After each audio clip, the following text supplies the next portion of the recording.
साम टीव्हीची विशेष मोहीम मराठीच बोलू। जेव्हा मी स्वतः माझ्या भाषेचा मान राखेल तेव्हा समोरचा व्यक्ती माझ्याबद्दल म्हणजे दुसरे त्या भाषेचा मान राखतील। जर आपणच त्यांना असं दाखवलं की आमची भाषा आमच्यासाठी महत्त्वाची नाही आहे तर ते लोकांना असं वाटेल मराठीवालेच लोक असे करतात तर मग ती का महत्त्वाची आहे आमच्यासाठी पण। तशी साऊथमध्ये अस्मिता तशी आम्ही आमची अस्मिता का नाही जपू नये।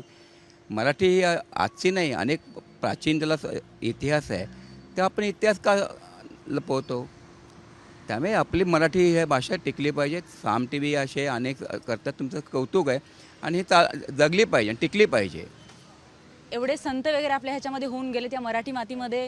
आणि दुसरी गोष्ट म्हणजे ही एक मराठी भाषा ही एक 10 जुन्या भाषेमधली एक भाषा आहे, तर ही बोलता आली पाहिजे आणि सगळ्यांनी बोलायलाच पाहिजे। माझी बायको केरळाची आहे तरी माझ्या घरात सुद्धा मराठीच आहे, कारण की आमचं सरनेम पाटील आहे। तर पाटील की जयाने माझी बायको सुद्धा अस्खलित मराठी बोलते आणि माझी मुलं मल्याळम सुद्धा बोलतात।